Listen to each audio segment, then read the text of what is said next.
Hi, everyone, and welcome. We'll just get started momentarily. We'll wait for a few people to join.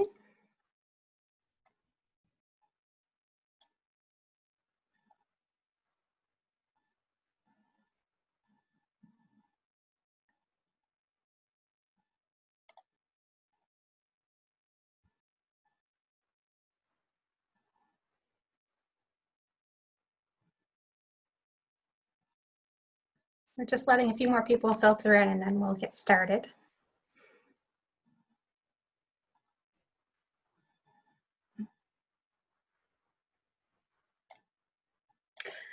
All right, so good afternoon, everyone, and thank you for joining us today. My name is Jen O'Donnell. I'm the Executive Director of BioNB, and I'd like to welcome you to the START 2020 pitch competition. If you're not familiar with BioNB, we promote bioscience and commercialization opportunities in New Brunswick through advisory services, networking opportunities, and promotion. Several years ago, we co-founded the Atlantic BIOCON conference in order to bring together players in Atlantic Canada's bioeconomy from both industry and from academic institutions. And this conference typically takes place in the spring. But this year we pivoted to present a virtual speaker series for Atlantic BIOCON.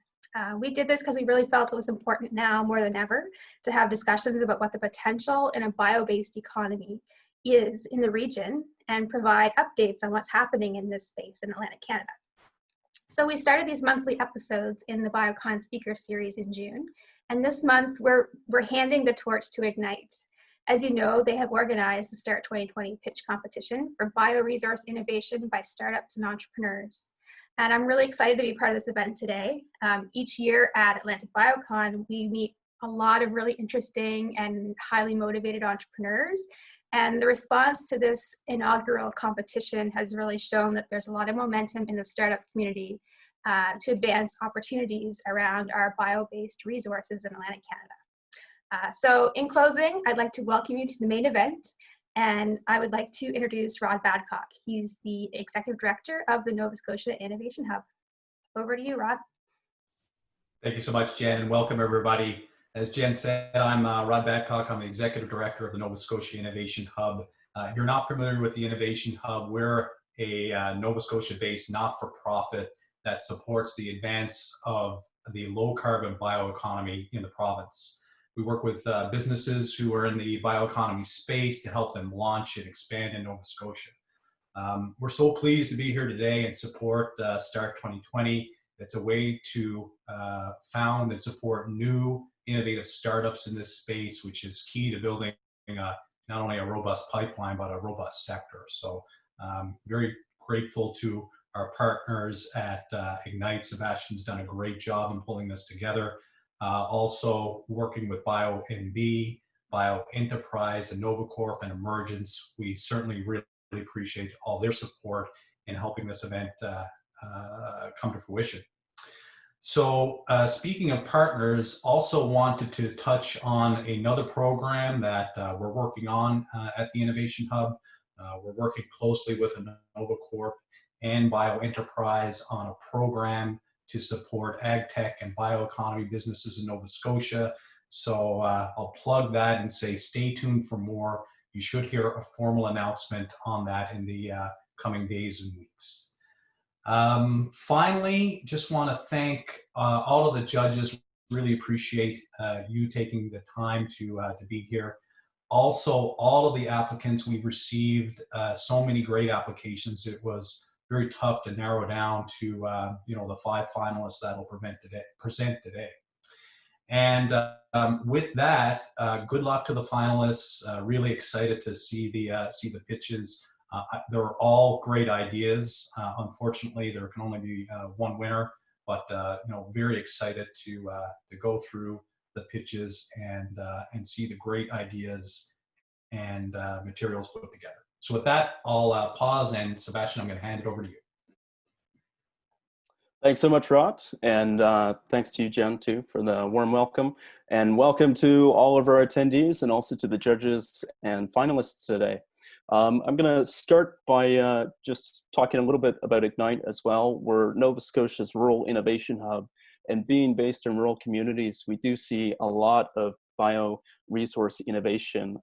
We're solely based in Nova Scotia, so it was really great to find partners in the Nova Scotia Innovation Hub, in BioNB, in InnovaCore, BioEnterprise, and Emergence, to really get the word out about the Start 2020 competition. And Rod's right, we saw amazing applicants apply for this pitch competition. Fortunately, we only had to pick 5 to pitch and 1 to win a prize. But the end goal is to help all 5 finalists find commercialization opportunities for their products. So with that, I'm gonna roll into introing our awesome high-tier judges today. First up, we have Mark St. Onge of Small Foods. So Mark, if you just want to unmute yourself and show your face, there we go. We also have Shelley King from Natural Products Canada. I'll let her join here. Shelley. We have Eddie Francis from Emergence, the Emergence Incubator and PEI. Hey, Eddie. We have Dave Smarden from Bioenterprise. There we go. And we have Murray McLaughlin, who was kindly referred to as the godfather of the Canadian bioeconomy by Rod just moments ago. So that's how I'm introing him today, as the godfather of the Canadian bioeconomy. So another thank you to the judges for joining us today. I think the finalists are really going to take advantage of your expertise, and will probably be in contact with you after this to whether or not they win, to get some advice and things like that, which is, that's the end goal of this, is to make those connections. And our finalists today, we've got 5 great finalists. We have North Taste Flavourings, Cultivated Ecosystems, Unbound Chemicals, Green Oil Solutions, and Clever Fruit Products. From all over Atlantic Canada, these finalists are joining us today, and we're really excited to see some of their pitches. And just to describe how it's going to work today as well for everyone watching, we're going to play a pre-recorded pitch video that the finalists have sent in. And then after that, we're going to move into a live Q&A session where the judges are going to ask the finalists questions on air, unrecorded here. So we're going to start with that right now. First up is North Taste Flavourings. And I'm going to just share my screen here, and we're going to roll into that. So stay tuned.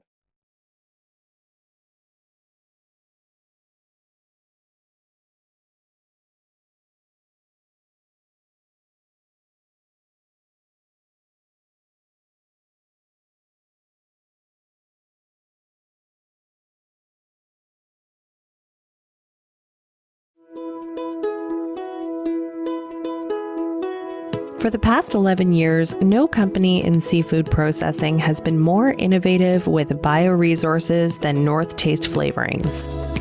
Founded in 2009 by Julian, Eric, and Joel Albert, North Taste has been a world leader in upcycling seafood byproducts into value-added flavoring ingredients sold around the world. The company operates out of a 40,000 square foot, state-of-the-art processing facility located in Anse Bleu, New Brunswick. In a typical year, North Taste recovers millions of pounds of otherwise discarded byproducts in the form of lobster and crab shell, as well as various types of fish trimmings and residues from shrimp and clam processing operations across Atlantic Canada. Their unique trade secret and green technology transforms these byproducts into all-natural flavorings used by some of the largest food processors in North America, adding the true, delicious flavor of lobster, crab, or shrimp to their culinary dishes. So for the past 11 years, we've been making these unrivaled seafood flavors by upcycling different byproducts from our local lobster, crab, and shrimp processors. Really, this whole story began close to 30 years ago with my father, Julian. He had been processing tons and tons of lobster, crab, and shrimp shells for local processors, and he was turning them into things like dried shell or meals and fertilizers, and products that can be used as in the aquaculture industry for feeds or pet food industry. And we realized back then that really this was a large volume but low margin kind of game to be in. So what we really wanted to do at North Taste was push the value of these byproducts further up the pyramid, if you will, to increase their value and sell them into the human food chain as these natural flavoring ingredients. The profit margins are definitely much better selling top quality flavoring ingredients. When we did this, we immediately began researching other opportunities to make something out of these byproducts that would be for the highest value markets, such as the medical and pharmaceutical industries. This is where we get to this pitch and the sustainable, innovative product we've developed that is adding extreme value to our discarded lobster, crab, and shrimp shell bioresources. For many years, researchers have known that the shells of crustaceans are composed of the second most abundant naturally occurring polymer on the planet, chitin. Chitin is what gives the shells of insects and crustaceans their strength and durability. For the team at North Taste, it seemed like an obvious choice to take advantage of this polymer to create a new material. In 2016, we partnered with the National Research Council in Montreal to develop a cost-effective green technology to basically extract the chitin and chitosan out of lobster, crab, and shrimp shells. But where it gets unique, what is innovative here is that we've gone further to transform these materials into what's called nanochitin and nanochitosan. What makes these materials so unique is their nanostructure and characteristics, which opens the door for exploration of their use in a multitude of industries and applications. They have extremely high tensile strength, biocompatibility, and antimicrobial properties, which makes them a good candidate for incorporation into things like personal protective equipment, special dressings for wounds, or to make implants for hip replacements, for example. It may provide some antimicrobial properties and give protective gloves the ability to not tear or rip, which makes it a good candidate to test in the PPE setting. They may have a lot of potential to be used in drug and vaccine delivery, since they have 20 times the retention rate of traditional chitin and chitosan, and they are non-toxic and biodegradable. We tested our nanochitosan in a special cancer diagnostic tool being developed in Atlantic Canada to see if it could bind or act like a filter to trap little cancer-containing vesicles found in the bodily fluids such as blood and urine. The results were very interesting and definitely warranted further investigation. So you can see that North Taste has really always been more than just a simple seafood ingredient company. We've focused solely on upcycling these byproducts and doing a great thing for our environment and for our local processors. We truly believe that as we continue to fish our species, that it's very important to use 100% of this resource, and we want to be part of that solution by devising methods to help our local processors use all these different byproducts and use our resources to full utilization. So it's one thing to think and postulate about solutions, and it's another to be doing it every day. We really hope to be the first to devise solutions for our health sciences, manufacturing, and our medical sector from discarded crustacean byproduct. Fantastic. Thanks so much to North Taste. And I do believe we have Eric joining us here from North Taste. So I'll start the clock for our 5 minutes. Oops. So I'll pass it off to the judges. Feel free to ask any questions. Shelley, I'll call on you first to get it started. A great presentation. I've known about your company for quite some time when I was in a previous position.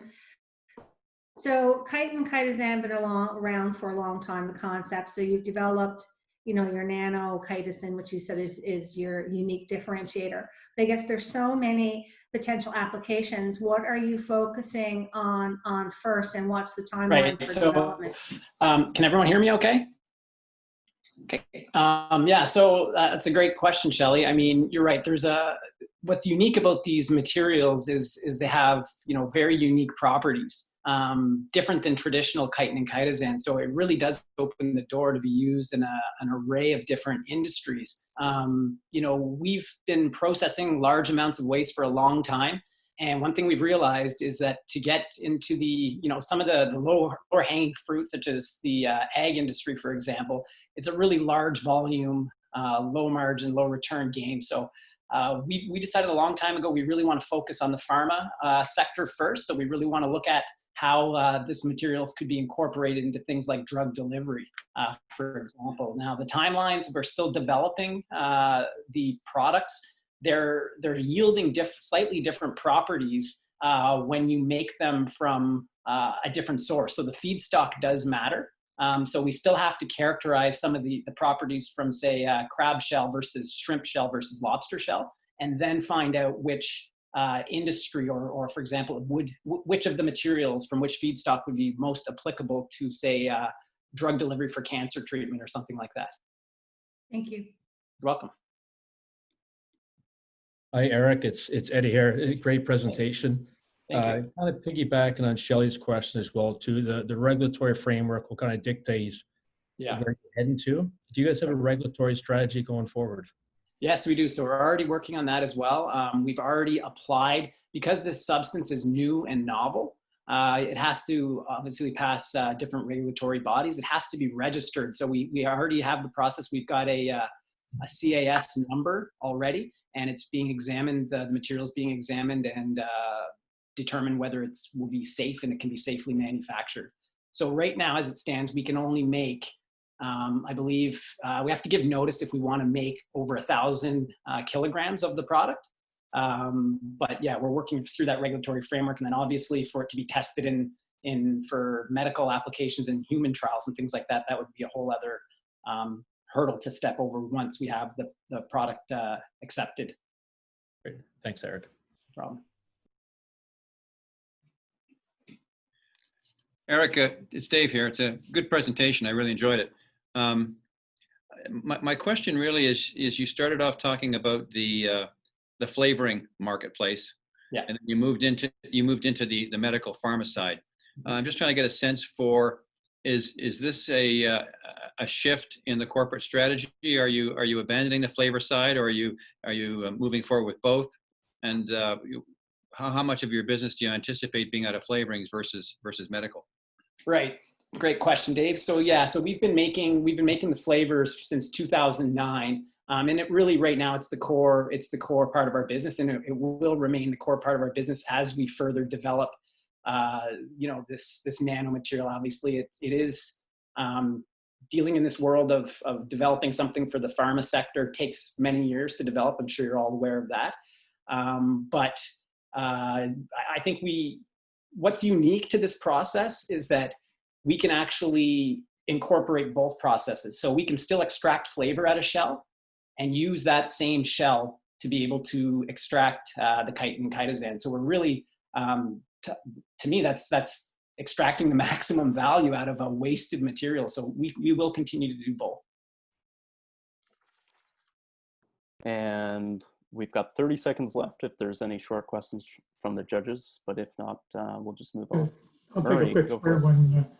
Very great presentation, just great answers to the question, but have you thought about the marketing side? And obviously marketing strategy will be very different here than it is in the food flavoring side. So yeah, I mean, for us, if we look at kind of the other competition in the marketplace, Asia is a big competitor in the chitin chitosan field. And I think one of the things that we'll use to our advantage is really our geographical location. I mean, nobody has cleaner, more sustainably sourced seafood than us in Atlantic Canada. And I think we can really hit home that branding and that messaging, even to take it as far as to say that even our waste is much cleaner than that of other people. So we would market and brand ourselves as, a nanomaterial that is fished and sourced in a sustainable manner.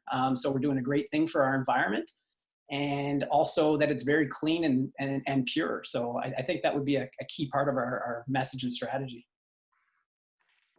Great. Thanks so much, Eric. And thanks to North Taste and for the presentation and everything. Yeah, I want to thank all the judges, Ignite, BioApplied, BioNB, everybody for putting this great event together. And thanks for taking the time to watch the video and judge us. Thanks, Eric.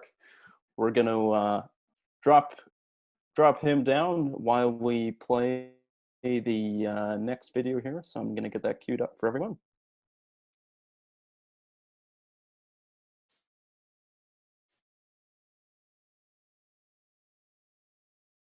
I'm Angie from Cultivated. We've created a do-it-yourself soil management system to bring soil back to life.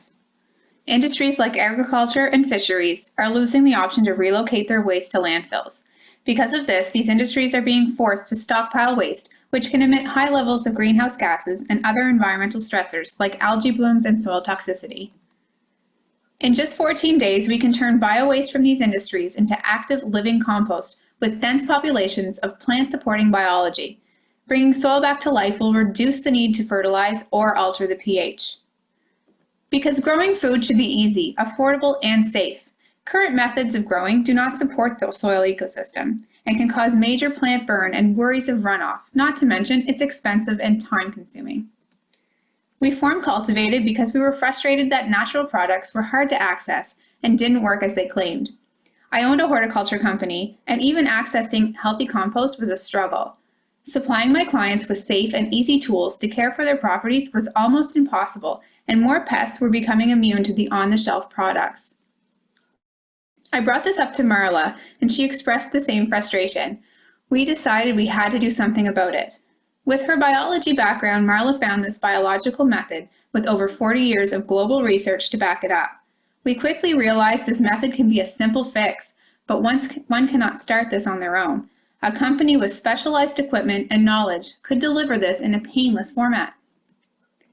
We developed our do-it-yourself soil management system to support homeowners and market gardeners in a low-maintenance quest for healthy gardens and properties. Each package provides densely populated living compost. 1 gallon can treat up to 1 acre when added to water to create a prebiotic, or at a rate of 1 tablespoon per plant of top dress. Our deluxe package includes a soil microscopic investigation, so we can target the soil needs and customize the living soil to solve the specific soil and crop needs. In order to offer the premium package, we must develop our brewing sprayer equipment. With this brewing sprayer, clients can create a liquid mixture which multiplies the amount of beneficial biology in just 24 hours. This will allow their investment to repopulate their soil system quicker, with the added benefit of a foliar protection. This probiotic is added to the plant when in leaf and acts as a safety barrier from pests like aphids and diseases like mildew. This would help eliminate the need for pesticides and result in strong, healthy plants that are low maintenance and cost-effective to grow. To eliminate unnecessary equipment, we plan to create this brewer so the probiotic can be sprayed easily from the brewing device. These packages, along with other specialized equipment we are developing, will help homeowners and market gardeners access this green method of research in an affordable, time-saving way. Because we can even grow our products based on their soil and crop needs, this will be a huge benefit to their crop and property health. We chose tomatoes for our trials because they can be temperamental and don't bounce back easily after stress. As you can see, when transplanted on the left, our tomato was suffering from drought and nutrient stress. The leaves were yellow, the tips were brown. At this time, we added 1 tablespoon of our living soil around the stem. 2 weeks later, we sprayed with prebiotic made from adding our compost to water. The changes are quite significant. The leaves have turned a rich green, all signs of stress are gone, even with the irregular waterings. Today, at 6 weeks, the tomato is large, a great color, and loaded with blossoms and green fruit. For further example, here is our control crop on the left. These were planted 1 week later and have not been treated with anything other than water. These are starting to blossom, but the plant size will not support a high yield. For comparison, our test tomatoes on the right are bursting with fruit and large enough to support high, nutrient-dense yield. Even we were amazed at the difference. With our programs and equipment, we plan to develop a system to support Nova Scotian homeowners and market gardeners to improve their soil and save money. With this same system, we will develop equipment to scale this process to encourage closed-loop, self-sustaining municipalities and farms. Our goal is to develop these programs and create a licensing opportunity to divert more waste from industry while offering soil solutions throughout Canada and beyond. This will allow us to cross borders without concern of soil export regulations while providing lab assistance from rural Nova Scotia. Thank you for selecting us to participate. This opportunity will help boost our mission while shining light on the fact that rural communities in Atlantic Canada can make a huge global impact. Great, thanks so much to Cultivated Ecosystems. And I think we have both Angie and Marla with us here today, so welcome. And if there's judges who have questions, if you just want to get started. I have a question. It's Mark here. First of all, congratulations, amazing results. That's so impressive.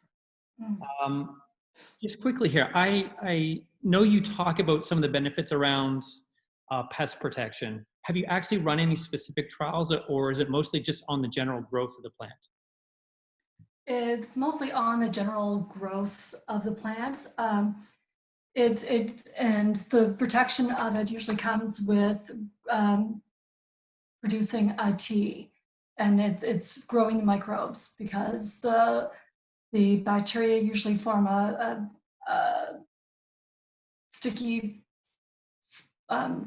substance that sticks to the plant that allows it to protect it from other invaders going in. So this is something else I'd like to do a test on. We have about 5 different farms that we are doing testing on for different crops. So this is the next step I'd like to go on. We've run into complications in testing that, because we're not able to access the equipment that we need to properly brew in a high dense process. We've had a lot of issues with equipment that's currently available. So that's kind of where our standstill is. Yeah. So when you talk about these customizable solutions, are you referring to specific pests that you want to target, or just general supporting the needs of a particular crop? It's supporting the needs of a particular crop. Each crop has a succession in growing. So if you're looking at like moss, it's just basically bacteria. But if you're looking at the forestry industry of Christmas trees and blueberries, grapes, they all want more fungi because they want acidic soil. So by looking at the plant that you want to produce and the soil that you have, I come back, I do a custom blend of different waste materials in order to grow specific microorganisms for the crop that you're wanting to grow. Okay. Yeah. So obviously, some really key research to conduct on that side of the business. It'd be interesting to see if you get the same results as what you showed us in the presentation. Yeah. You don't have to answer this, but I think I would love for you to kind of focus on really modeling what does a focus in the agricultural sector look like against the do-it-yourself kind of home market. I think it's 2 really different strategies, and I don't think logically they play into each other. I think you have to choose one path or the other. Yeah, I agree. Hi guys, it's a great presentation. It's Eddie from Emergence here. You guys used the keyword there, a probiotic is what you called your product, as opposed to biostimulant or biopesticide, or is that because, did you talk to the PMRA on a strategy going forward, or why did you use the word probiotic? To be honest, it's because we were looking at human probiotics, and it's a lot similar. Originally going forward before COVID, we were focusing on market gardeners and looking towards commercialized high-end horticulture, but we had to do kind of a shift here, and we looked around, a lot of people are starting to garden, and so that's why we kind of came up with the homeowner side of it. And we thought the probiotic and the prebiotic would be a little bit more relatable for them. They could understand a little bit of the process a little bit better. Yeah, no, that's great, because there is a lot of different requirements based on what you term that liquid or that broth at the end of the day. So it's interesting to check out the PMRA or whatever regulatory body you're looking to go forward with. So great job. That's why we were wanting to produce a backpack brewer, so then we could give them the recipe and the ingredients that they need, and then they could do all the brewing and stuff. Away from that, yeah. We have just a few more seconds left if there's a short question from any other judges. I just have a quick question. Do you have any IP? We're developing our IP now, yes. So we have, Marla is currently still in the learning process, but yeah, we're developing our IP as we go, because we found that the equipment that we need to do healthy compost, it's just not available. So we're continuously developing. Thank you, ladies. Thank you. Thank you everyone so much. Thank you for the this opportunity. Yeah. Great. Thanks so much to Cultivated Ecosystems. Okay. We're going to move it on to Unbound Chemicals now.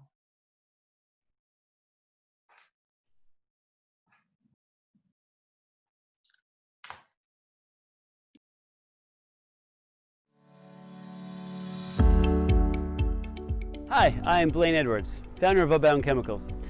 A few years ago, my dad was diagnosed with bowel cancer, and thanks to this medication, he's healthy today. But he had some pills left over, and as it turns out, that's a very common occurrence. Every year in Canada, there are over 700 million prescriptions that dispense 35 billion units. It's estimated that 30% of that volume will be wasted somewhere along the pharmaceutical supply chain. They could be damaged, recalled, expire on the pharmacy shelf, or go untaken, like my dad's pills. More people than ever are returning medications to the pharmacy for disposal. But even preferred destruction methods like incineration cause pollution. And over 100 different pharmaceuticals are continually found in groundwater across Canada. In addition to the environmental problem, it's quickly becoming a financial one. Because unused medications can't be represcribed to new patients, the pharmaceutical industry now spends over $65 million a year to dispose of unusable medications. Unbound Chemicals has a solution, a comprehensive recycling program to collect, sort, and extract the high-value ingredients inside medication, unlocking the value from pharmaceutical waste. You see, most pills are 50% active ingredients and 50% inactive ingredients, like binders and release agents. Inactive ingredients expire first, rendering pills unusable. But over 30 studies have found that active ingredients remain stable for up to 15 years. So we started in the pharmacy, where we learned that there are over 700,000 kilograms of unused medications returned every year, and that the combined value of the active ingredients in those pills is worth over $116 million. Expired and recalled medication account for another 500,000 kilograms. We also learned that pharmaceutical waste looks like this. So in order for this to work, we need an efficient way to separate pills we need from the pills we don't need. Because all pills are visually unique in color, size, shape, or stamp, we were able to develop an artificial intelligence program to identify pills on a moving conveyor belt. The program went from 0 to 93% accuracy in just 72 hours, allowing us to target the pills we need. Finally, our extraction team is developing potentially patentable methods to extract active pharmaceutical ingredients from expired medication through a clean, efficient process that can meet regulatory requirements. Right now, our target market is the $4 billion research chemical market that's composed of thousands of researchers and laboratories across North America that conduct research using these chemicals. We believe that our green methods and high-value products will set us apart from our competitors. And while we focus on providing small volumes of chemicals to researchers, we can continue to develop processes for larger scale extraction and enter the $80 billion pharmaceutical ingredient market and help bring high-demand drugs to new markets.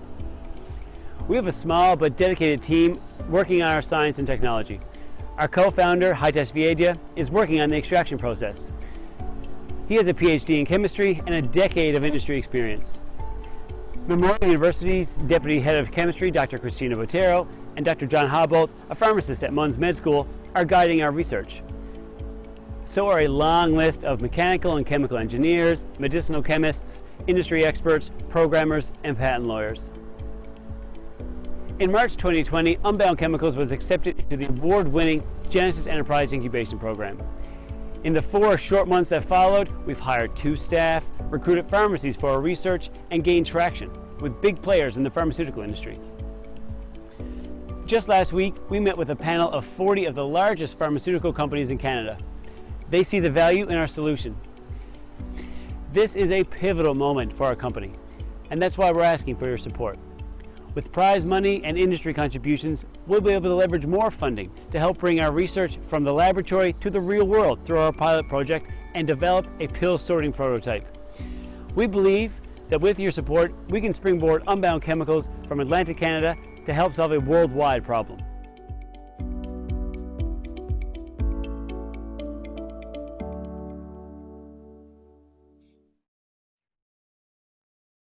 Great. Thanks so much to Unbound Chemicals there. And I see we have Blaine with us right now. So I'm going to open it up immediately to the judges and let you ask away. Blaine, it's Mark here. This is really quite fascinating, but I guess one quick clarification. Is your IP centered around the sorting or the extraction? Hi, Mark. Hi, everyone. Yeah, it's both. And so, you know, I said in the pitch there about how we collect, sort, and extract. That's our strategy. And really, each component has elements that are IPable. The sorting technology, of course, is developed by us in-house, and the extraction as well is would fall under our IP strategy as well. Because I mean, it feels like I always advise companies to really focus, where is your true core IP? And it feels like those are two different, areas that you would have to invest to kind of be world-class at. I don't think 65 million as a cost to the pharma industry is really that big of a number to dispose of the used or unused medications. What's your strategy to incent them or the industry at large and the distribution systems to really participate in what I think is a brilliant idea and has a lot of value, but it's that incentive piece? Sure. So as a starting point there, 65 million, I agree. In a $1 trillion industry, 65 million in Canada only may not seem like a lot until you speak to members of the industry that agree that waste disposal is what was referenced to me a number of days ago as a black hole. Money goes in, very little comes out in terms of value. They're unaware of what products are being destroyed and what volume. So strategy is mostly on the waste recovery or offsetting that cost, and it's mostly about reaching out to the pharmacy networks in each provinces that also are the ones that take money from the pharmaceutical industry towards the waste disposal. Okay, and just quickly one more thing, and I'll let other people talk. But how do you see the first proof of concept? What is that going to look like? Right. So step one to date, we validated extraction of a popular heart medication. It was expired. We measured its active ingredient against the industry standard, which was essentially a new medication. It met that standard. The real proof of concept will come from our pilot, which is going to launch this fall, which is a collection of cancer medications, exclusively cancer medications from patients and cancer clinics, where we're going to extract them and then as mentioned in the pitch there about providing them to the research chemical market as really the first commercial validation of our business model. Okay, thank you. Lynn, it's Dave here. Just a quick question for you. Like Mark said, I think this is a very interesting technology, very interesting opportunity. Where do you see regulatory fitting in, and how long before you're able to actually be a commercialized business with sales and so on? What's your timeline? Good. So I can breeze over the regulatory stuff really quick. There's three real elements there. One is the waste collection. To collect medical hazardous waste in Canada, you need permits that are available provincially. The next two are about the creation of active pharmaceutical ingredients. That is a regulated industry. And so the industry standard is called ICHQ-7, which is the worldwide standard for the synthesis of active pharmaceutical ingredients for human use. And so that's the standard that we've been following.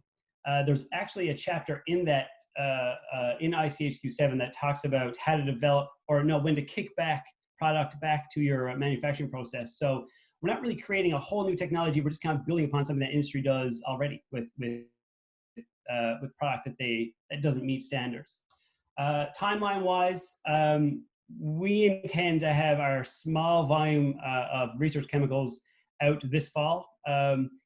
Regulation in the research chemical industry is not as high as you'd think it is. Really, it's an e-commerce play. Sell to university professors and laboratories via e-commerce, so we can get that hopping quite quickly. Obviously, the sales cycle for pharmaceutical ingredients is significant. It's a 3-year sales cycle. And so the moment we start collecting and testing cancer medications, we start having an output that we can start bringing into that sales cycle. Hi, Shelley. Can you just clarify for me what you actually do with an expired medication? I know you referred to the fact that, technically they could have a 15-year shelf life versus the 2 or 3. But right now, is that not a regulatory burden? You're going to find expired medication? What do you do with it? So right now, medication is two streams. One is stuff that expires in your shelf that you bring back to a pharmacy. They take it and dump it into a bucket, and then then they destroy it. So what we do is take that bucket, take what we want out of it, redirect medications from pharmacies and hospitals before they're into the bucket, and take what we want, and then extract it, and then sell the active ingredients in the medication for research purposes, and hopefully ultimately for reuse into new for human use pharmaceuticals. Okay. Great. Thanks so much, Blaine, and thanks to Unbound, and thanks to the judges for those questions. So we're going to let you go now, Blaine, and we're going to move on to the next pitch, which is Green Oil Solutions.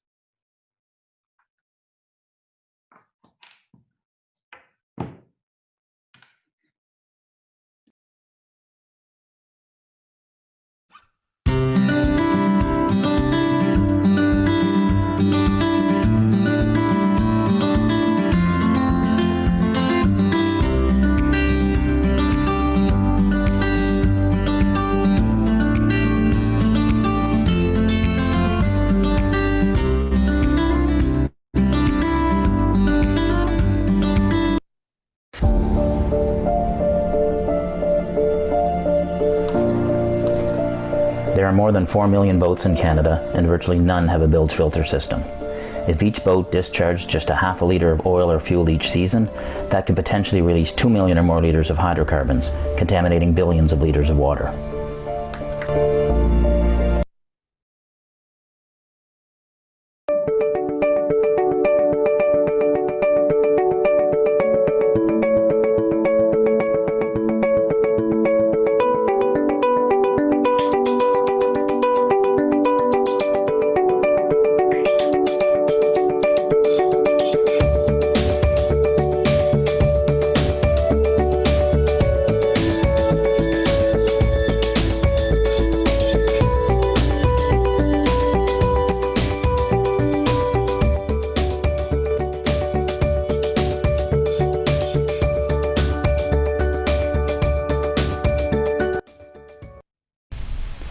Welcome to beautiful Chance Harbor, Nova Scotia. My name is James McDonald, and I'm the CEO and co-founder of Green Oil. Clearly, a bilge filter system makes sense and should be on every boat, and we believe someday, very soon, they will be. As we were developing our filter system, we thought, wonder if there's a way to make a filter that's 100% biodegradable, and we believe there is. Dehydrated sphagnum peat moss is currently used as an absorption product for marine oil spills, where it is loosely spread over the spill to absorb the oil and is scooped up and removed. Moss in this form can absorb hydrocarbons 8 to 10 times its own weight, and because of its barrel-shaped cell structure, requires 50 psi to release them. And we thought, what if we embedded this moss in a 100% biodegradable casing? Could this potentially work as a filter? And we think so. So the sock-style filter would slide over a reusable mesh cylinder that's placed in existing bilge filter systems. But the real beauty is what can happen next to the filter and its contents once it's full, and that's utilizing bioremediation. Bioremediation employs living organisms, most notably microorganisms, to degrade pollutants and convert them into less toxic and non-toxic forms. Certain microbes consume hydrocarbons, so when the filter is placed in a soil or compost environment rich in hydrocarbon-clastic bacteria, the biodegradable casing will naturally decompose and the bacteria will invade the moss to consume the hydrocarbons. Once active, the bacteria will multiply very rapidly through binary fission. In fact, they will double in numbers every 17 to 20 minutes. Once all the hydrocarbons are consumed, the bacteria will simply die off, leaving a rich contaminant-free topsoil consisting of dead microbes, microbe excrement, and peat moss.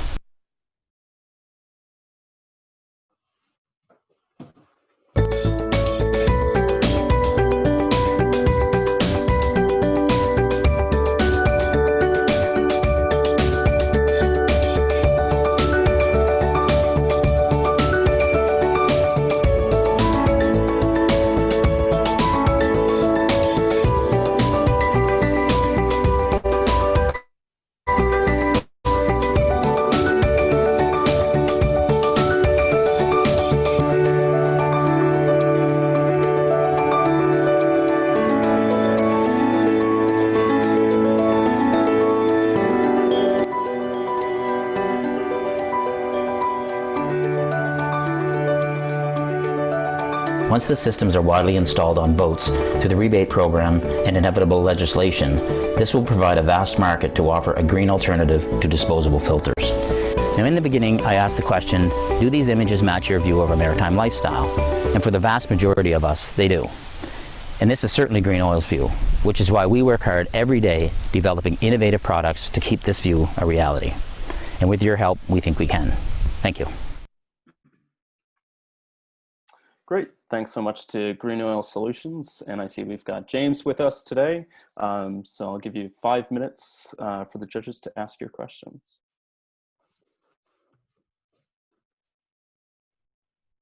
James, Dave, I just wanted a couple of quick questions for you. Good presentation, interesting product as well. You mentioned, talking to the government about getting a rebate program in place. And I guess I'd like to get your comments on the reliance or a lack of a reliance you may have on the government program. What happens if it doesn't happen? Are you going after the manufacturers of the boats? What's your game plan? Yeah, so all of that. So, but the government angle is a little bit more recent. We actually had a meeting with Keith Colwell back in February at the Ministers' Conference in Halifax. And that was our first real, I guess, shot in the arm, because I know he didn't really have the authority, but he said, these will be mandated, I guarantee it. And so that was our first clue that they're understanding this and this is a big deal. So since then, I've actually been working with the ECCC, Transport Canada, and ACOA, and a few others. Just over the last few weeks, we've had a few meetings. Sean Fraser, our local MP, was there as well. And Sean was the one that's encouraging the ECC, and it didn't take much encouragement to look at this. It needs to be mandatory someday. We need some data. So we're actually working with them to put together a pilot project now, just to do some random testing of bilges, so we see it all the time as we work a lot in boats, but they want data. And then part of that program will install some of our systems in the boats. So the key for us right now is the market can be vast and huge because there's over 4 million boats in the country. Unfortunately, right now, no one in Canada is even selling a bilge filter system. So that's kind of we're staying involved in the creation of the market as well, because once it's there, in our view, that's our channel to offer an alternative, a biodegradable filter, as opposed to, your synthetic off to the hazardous waste facility. So that's what we've been spending a lot of time on the last several while, regulation and government.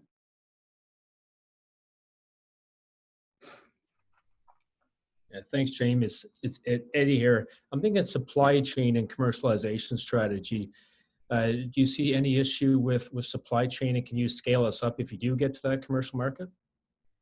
Yeah, supply chain right now for us is fairly narrow, because in Canada there's one major player that we've been dealing with, and that's for the peat moss end of it.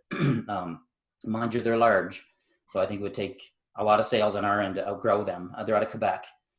So they specifically dehydrate the peat moss for that industry, but it's for absorption, so used on land or in water. There are a number of major American companies that also supply very similar 12% moisture peat moss for the same purpose. So I don't think that's going to be a holdup. The shallow casing, we're still in the really early stages, so we're playing around with 100% cotton, hemp. We need to check flow rates on it. So there's a lot left to do, but all that's readily available to us. Yeah, perfect. And you obviously that would be an issue this as well. in terms of, pardon me? No, sorry, James, go ahead. There's a little delay there. Yeah, I'm just turn my volume up. I'm sorry, I didn't hear your second question. No, sorry. I was thinking about, you've obviously prototyped this as well too. Have you tried to standardize this, or have you done any studies on exactly what's coming out of this, if it's cotton or hemp or whatever products are coming out of this remediation? No, we haven't made it to the remediation stage actually at this point. We got to the first 4 or 5 months. What we initially did was just market research. We went to the Ministers' Conference, major marine show in Yarmouth and Moncton, PEI, strictly with asking industry fishers, would you install a bilge filter system? We needed to kind of get that, and there is an appetite there. Unfortunately, a lot did respond with, when I have to, I will. So that kind of spurred us into a different direction to say, well, we need to talk to government to get them involved in. So since then, we thought, okay, there's a potential market there. We think we can develop it. let's start making these things just to see what's involved in the actual, made by our hands kind of deal. Unfortunately, COVID hit, so we had lined up a local Wearwell Garments to get involved with us to help us with, we know we need a number of prototypes. We have to check density and thickness and weight and flow rates and all that sort of thing. So that kind of put a halt to that, I guess, at this point. So we just have a couple of handmade prototypes that we've made. So the next stage, and this is where you guys would help us with, this more prototypes, some testing, some bioremediation testing, to see what we've got here. Perfect. Thanks, James. Yeah, no problem. James, you mentioned patent pending. Is that for the build system, the filtration system? And also, are you also looking at the bacteria already for degradation of the biocarbons? Yeah, so the first part of the question, the patent pending is for the actual peat moss filter itself, but not the whole system, just the filter itself. There's two things we're looking at. One is just through our own research, we understand there's a certain level of hydrocarbon classic bacteria readily found in compost and soil and those sorts of things. But something we are exploring as well is if that was insufficient in our testing, there's the option of adding microbes to the peat moss and it being delivered that way. Then the water, when it interacts with the water, would activate it. So that we're still kind of sorting all of that out. James, quick question. What size boats are we talking about here? We're talking 60 foot and under. So your typical lobster, crab, herring. Yeah. Great. We're just out of time here. So thanks to James and thanks to Green Oil Solutions for their pitch. Everyone. And we're going to move on now to our last finalist of the afternoon, which is Clever Fruit.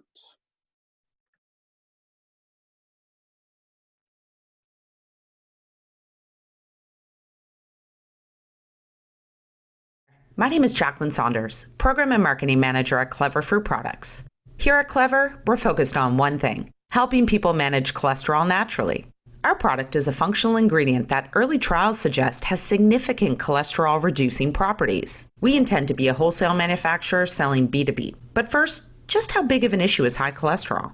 The #1 cause of death worldwide is heart disease, with 6 million of these deaths directly linked to high cholesterol. To put that in perspective, that's 1 death every 10 minutes. The go-to pharmaceutical treatment are statin drugs. However, up to 20% of individuals are statin intolerant, meaning they cannot take the appropriate dose for their condition. This puts this demographic at an increased risk of heart attack or stroke. Our product is the solution to this problem.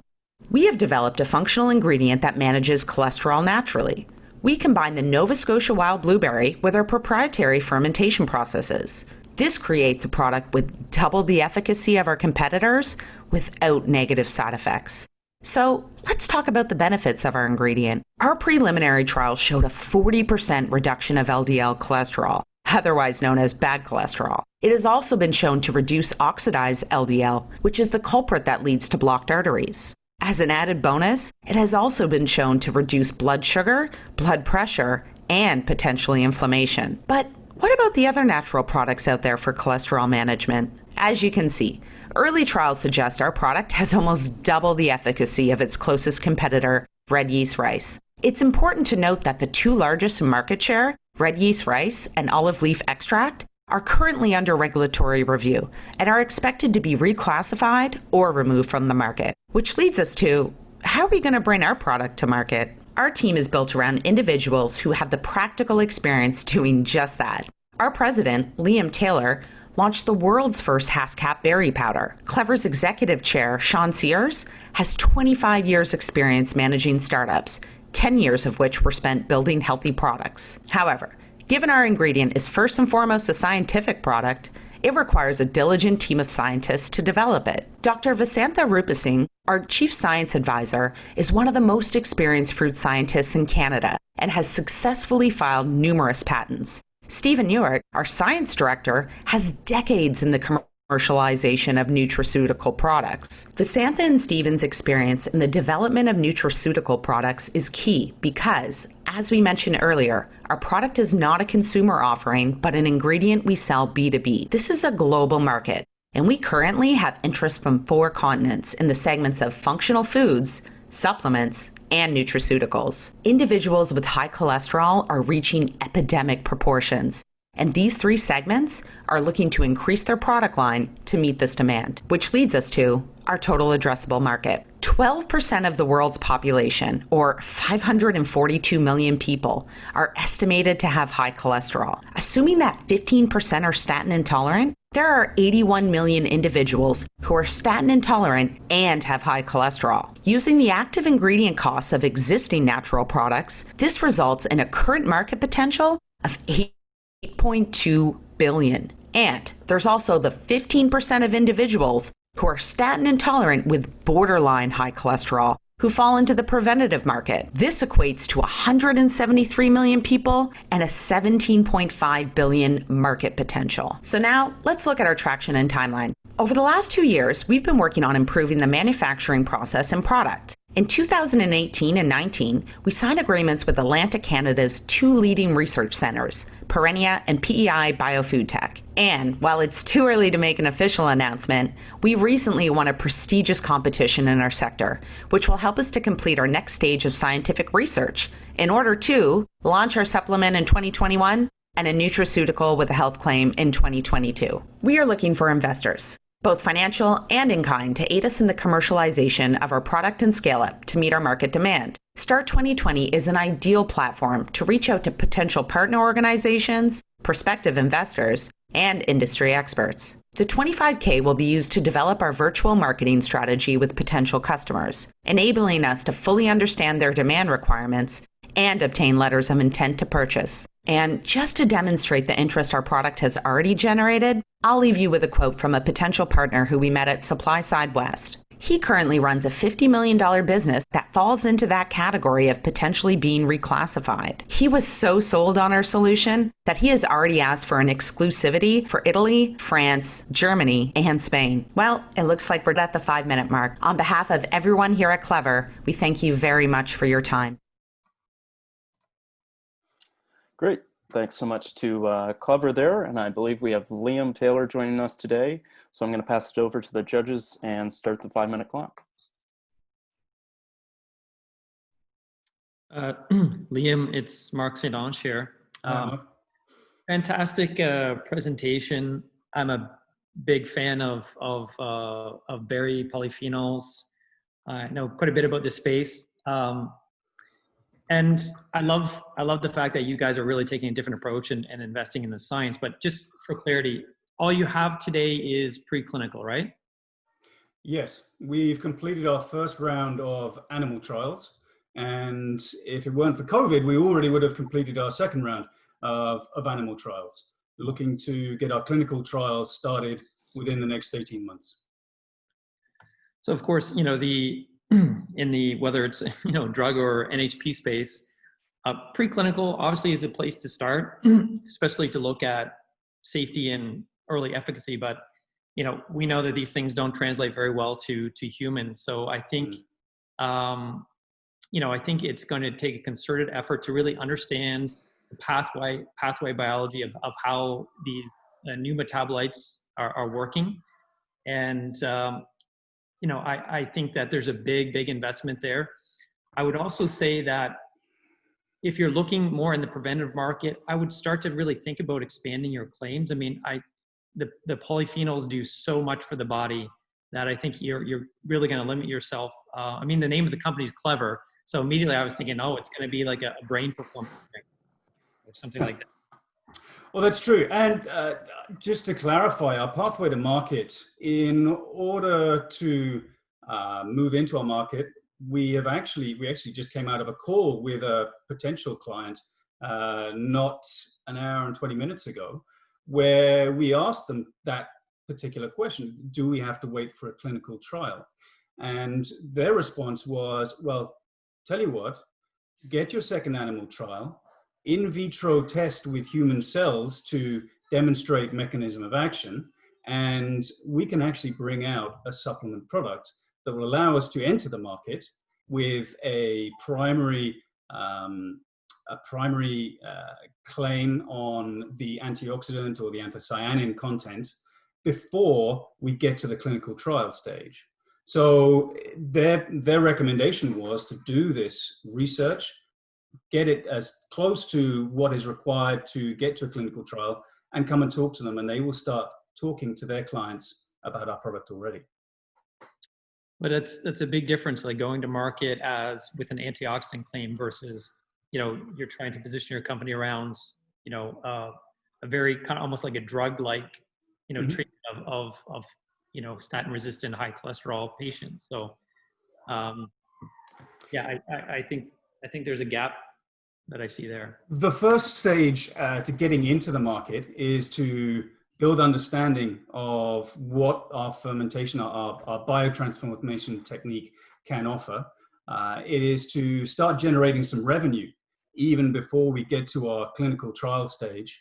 And they even mentioned that, look, why not start doing smaller human trials? Don't go for the clinical trials that the big pharma companies or nutraceutical companies require.